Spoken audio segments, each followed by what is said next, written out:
Ready? Okay. Welcome. We'll call the Board of Trustees meeting to order pursuant to Section 84-1411 of the Nebraska Statutes. Notice of this meeting was given on Thursday, October 1st, 2020.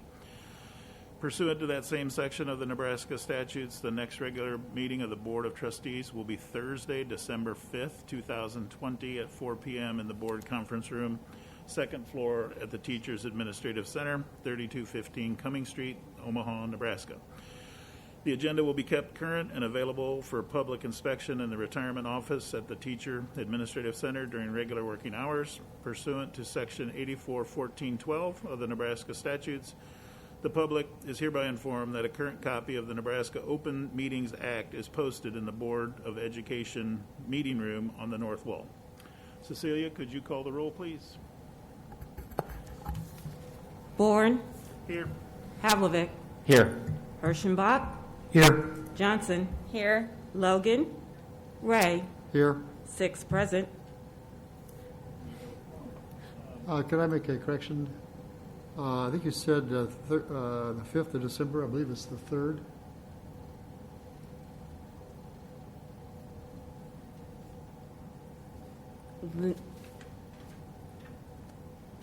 So let the record show that the next meeting will be Thursday, December 3rd. That's right.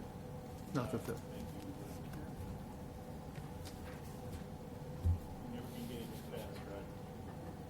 All right.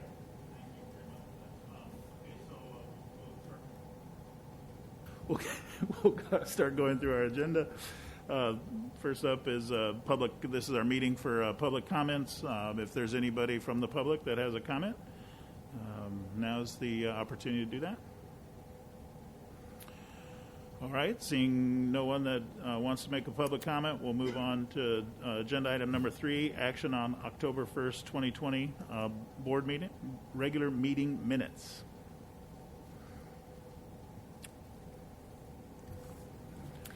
If I assume everybody's looked at the minutes, do we take a motion on that? Move approval of the October 1st meeting minutes. Second. We have a motion and a second. Is there any discussion? Seeing none. Cecilia? Johnson. Here. Yeah. Aye. Ray. Aye. Logan. Aye. Hirschenbach. I'm going to sustain since I wasn't here. Havlovic. Aye. And Bourne. Yes. All right, they are approved. Thank you. 5 ayes. Thank you. Now we'll move into the trustees report. Is there any?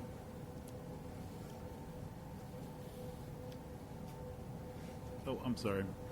I'm discombobulated today. Okay, so the meetings are approved. Move into agenda item number 4. Cecilia, the executive director's report. Okay. Let's see. I just want to bring to everyone's attention that tomorrow, November 6th, will be a hearing in Lincoln on LB 317, which is the hearing called to have pension plans that are less than 80% funded to come before the Nebraska Legislative Retirement Committee and give a report. It is at 1:30 tomorrow afternoon. The room will be subject to social distancing, so they really are asking people to watch online. I will send everyone a link on how to watch it online. Okay. Next thing. Retirement workshops are resuming for the 2021 school year. I am keeping the participation low because it is across the Teams app, and just to keep it somewhat controlled. So I am concentrating on people who are looking to retire this year or the 2021-2022 school year. Hopefully, once COVID has passed, we can go back to the larger retirement workshops where it's just open to everyone. Okay. Now, annual COLA. for 2021. The Nebraska Revised Statutes, Section 79-9103, provides for an annual cost of living adjustment to retired members of the OSERS plan, and this is commonly referred to as the COLA. The COLA is based on a prescribed formula based on the Consumer Price Index All Urban Consumer from the date of retirement to the current year adjustment. Specifically, the COLA states that the COLA adjustment shall be made for any annuity being paid pursuant to the Act, meaning the Class 5 Retirement Act, and on which the first payment was dated on or before October 3rd, preceding such January 1 adjustment date. The COLA adjustment for any such annuity shall be the lesser of 1.5% for Tier 1 retirees, or lesser of 1% for Tier 2 retirees, measured against the increase in the Consumer Price Index from the date of such annuity first began, payable through August 31, preceding the January 1 adjustment date. Now, looking at what the Consumer Price Index is as of August 2020, except for those who are recently retired, meaning they retired the end of this school year, most of our retirees will be capped out at the 1.5% or the 1%. We now have enough retirees in Tier 2 that it is worth mentioning now. So everyone will see an adjustment to their January 2021 pension check. Okay. Next, I just wanted to talk about... I do have a question on that. Sure. What was the actual CPI during that period of time? I know it was capped at 1.5%, but was the CPI like 1.6 or 1.4 or 1.9, or do you know? You know, Mr. Ray, I brought with me the actual number, not the percentage change. Yeah. But it did close at 259.918 for August of 2020. And if I just look at a year earlier, it's 256.5, so that's almost 3%.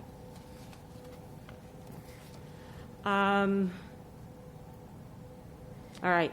Next on the, I'd like to bring to your attention is the Better Together Coalition, in conjunction with the Nebraska Public Employees Retirement System, held a video conference meeting back in October.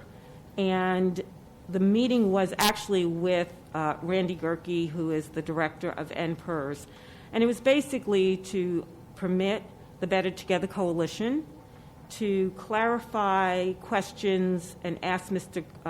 Gerke some operational issues and governance questions, and to make sure that everyone understood the pros and the cons of moving the administration of OSERS to NPERS. So there were questions asking about the wait time for retirement estimates, and he did express that during the end of the school year, the wait time does increase. There was a lot of discussion about the ability to move from one school district to another upon retirement, or what we refer to as returning to work. Because right now, a member of OSERS can retire in June and go and work July for Bellevue, because it's two different systems. So I know this is being worked on and discussed, and everyone's trying to figure out what can be done and make sure both plans are kept in compliance. Okay. We do have another Better Together Coalition meeting scheduled, for a Zoom meeting scheduled for next week, November 11th, and that is specifically to discuss the drafting of legislation to move forward with transitioning the administration of OSERS to the Nebraska public employees' retirement system. I haven't seen anything yet, and once I see it, I can discuss it with the board. Okay, fiscal 2020 audit of OSERS financial statements. The audit is pretty much wrapped up for OSERS. It was an interesting year of some growing pains, since there's been quite a bit of turnover in the finance department, so we got through it.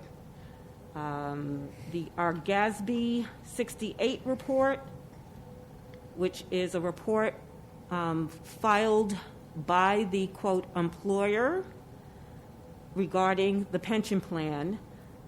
It was filed today with the state of Nebraska earlier this afternoon. Let's see. And then finally, I just want to kind of give some advance notice about some upcoming interesting topics that are going to be in our meetings in the upcoming months. So for our December 3rd meeting, we will have a presentation from Cy Johnson on the fiscal year 2020 audit. And they will be here in person to make the presentation.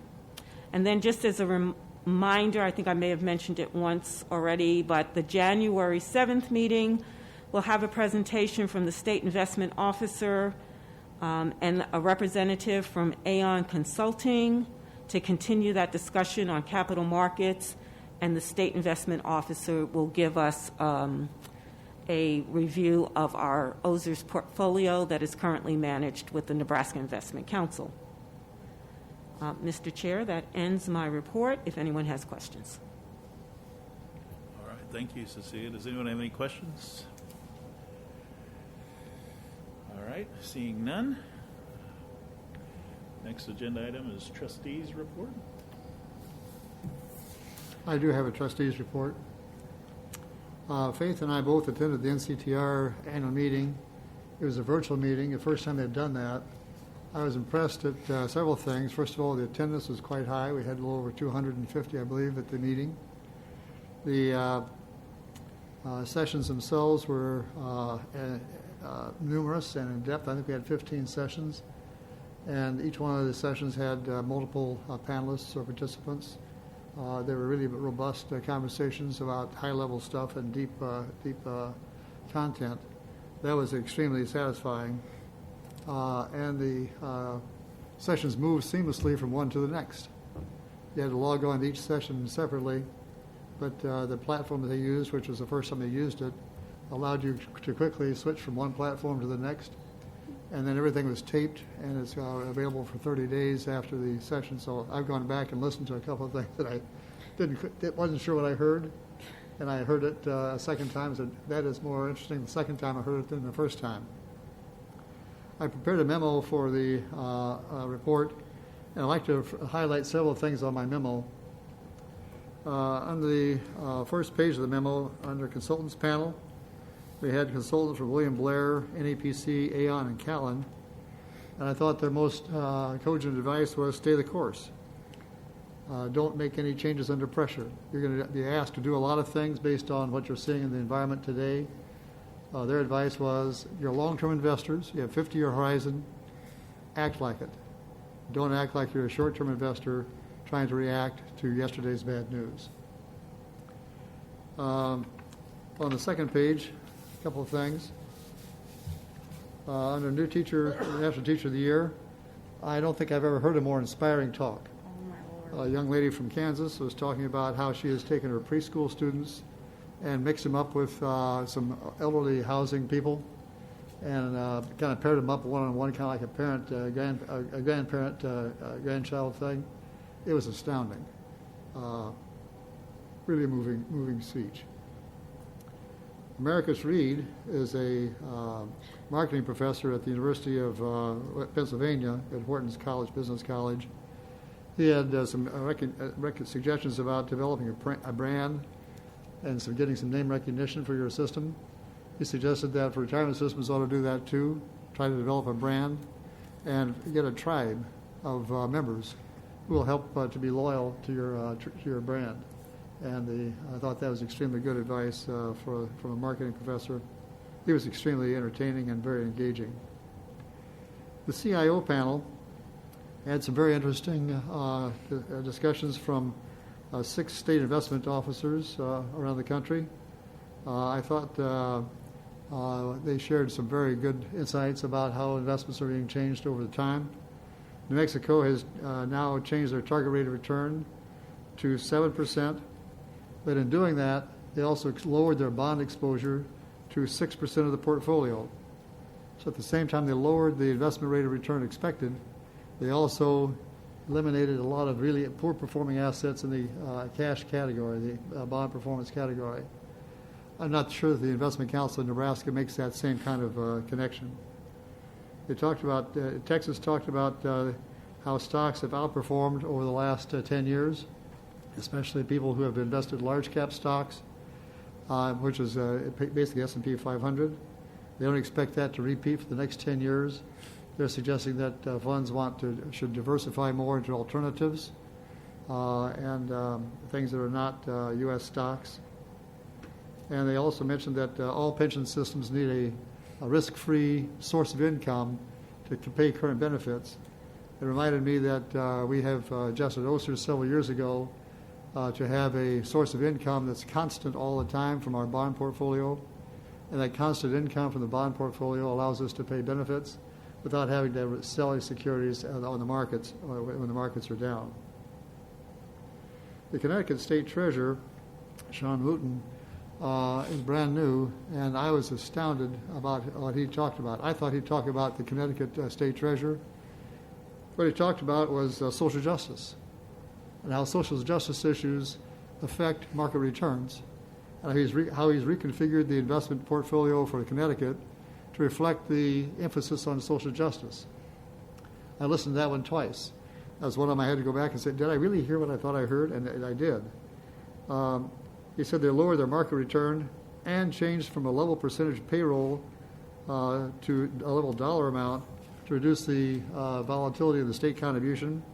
They did that prior to, they also had discussion with the governor and with the state senators.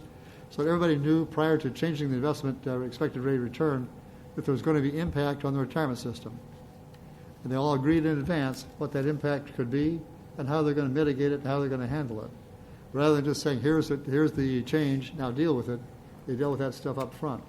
I think we're going to be facing that same thing coming in the next few years. We need to make sure that we've addressed that with the Investment Council and at the PER board, with the state senators, and with the school board, the superintendent, to make sure everybody understands if the investment rate of return is changed, it's going to require a lot of coordination and between everybody. He said if you lower the return assumption, you're going to require state contributions. You need to get buy-in for that before you try to do it, or you're going to be disappointed. On the third page, they talked about putting under the dealing with the 2020 and beyond actuarially. They had actuaries from Kavanaugh, McDonald, Siegel, Buck, and Chiron. Some really good stuff about changing demographics. So everybody does a stress test on economics. What happens to economics in your pension? If the portfolio tanks, what do you do? What kind of stress does that put on it? He said we ought to look at the second factor, which no one has been thinking about too much, which is the demographic shock. What happens if you have longevity mortality change? What happens if early retirees increase or decrease? What happens if you have a lower payroll base because you have more newer employees and fewer experienced employees? What kind of changes in the plan, such as decreasing the retirement age, increasing the retirement age, changing the COLA? How do these things, demographic changes, affect the plan? What's the kind of shock analysis you can do? And each of the actuaries said they were equipped to do that kind of shock analysis, and we might want to look at that kind of shock analysis as we go forward, especially if we're looking at possibly changing the rate of return going forward. I felt that the conference was extremely valuable. I would encourage us to continue to attend the Nctr meetings. They hope to have next year's meeting in person. If they do, it'll be in Georgia. If not, it'll be virtual again. I was impressed by how seamlessly things worked with the virtual meeting, and I defer to Faith if you have any further comments. Faith? I mean, you definitely hit it on the head. I'm still actually going back. We have until the 13th to view some of those taped recordings, and due to some technical difficulties with my class while I was away attending, it kind of threw me off, so I have to go back and listen to a couple. But my biggest takeaways were, as you said, the teacher of the year, the national teacher of the year. It was just amazing just to hear that story, and then and how I really liked this whole conference was a lot about relationships and how everything just works together. And I mean, it started off that way, and then there was race relations mixed in there. And having attended the NAME conference right before the NCTR, I mean, it was just really cool how everything is working together. And in Americus Read, this was my first. I won't say encounter, but my first time experiencing this gentleman, and it was.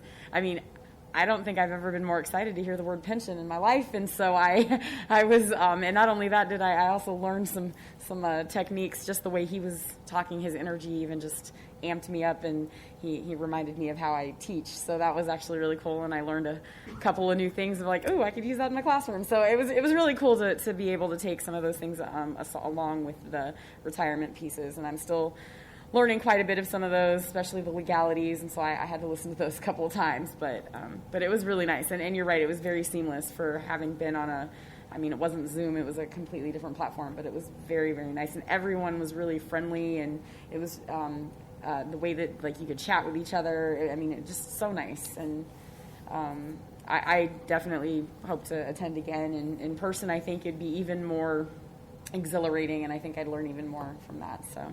That was my first time. I think I took a lot away. I would add one more thing. I noticed that they talked about changing the rates of return, the assumed rate of return, and we talked about that last month about the Investment Council not expecting to meet the 8% or 7.5% return that we've got set up. It strikes me that one of the things, if they're doing legislation for next year, one of the things you might want to consider for legislation changes is some provision of hold harmless. If the rate of return assumed rate of return is changed, that's going to increase the unfunded liability for our plan. Currently, that unfunded liability falls back to the school district to pay. There's nothing that the school district did that caused that. That's something that the Investment Council has done in terms of not being able to meet the expected returns. It might be a good idea for us to put some sort of hold harmless clause that if the expected rates of return are changed and the unfunded liability changes as a result, that the increased unfunded liability is the responsibility of the state and not the school district or the members of the system. All right. Any questions for Roger? Any other thoughts? Okay. Thank you, Roger. Thank you, Faith. Next agenda item, action on legal matters. This is a closed session item. Can I get a motion to go into closed session?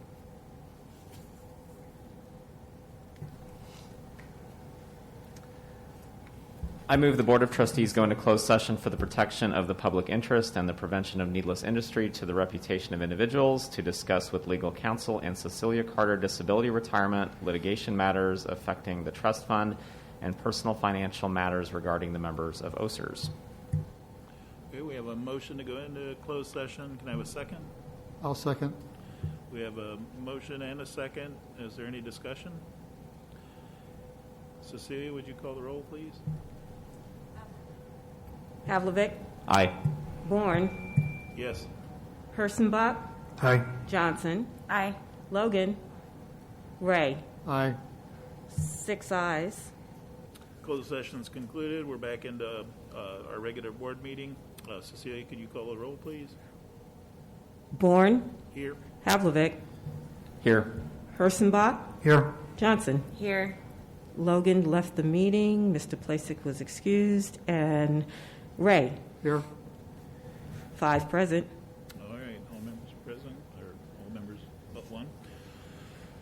Okay, Faith, do you have a motion on payroll, retirements, deaths, refunds, and accounts payable? I do. I move the Board of Trustees ratify November pension payments in the amount of $11,111,567.51 to 5,097 payees. Approve November staff payroll in the amount of $31,836.55. Approve 20 new retirements effective November 1st, 2020. First pension check paid December 3rd. Ratify the termination of 9 retirements due to the death of the retiree and the continuation of 2 joint and survivor annuities to the beneficiary. Approve the November funds of $972,766.18 to 68 former employees and members of OSERS.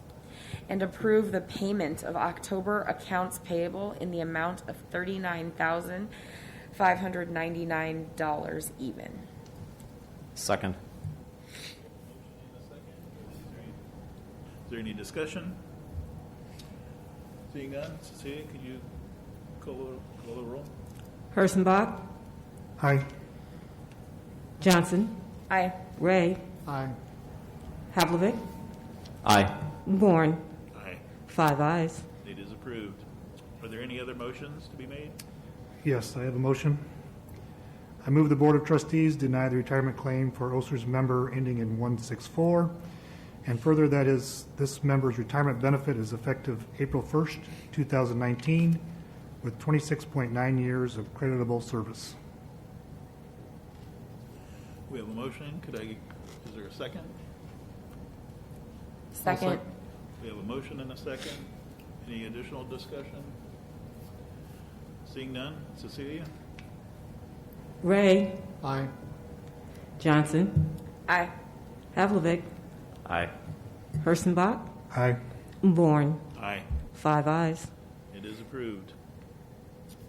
Moving on to agenda item 9, any new business for the group? Seeing none, that'll conclude our Board of Trustees meeting for November 5th. Okay, 4:49.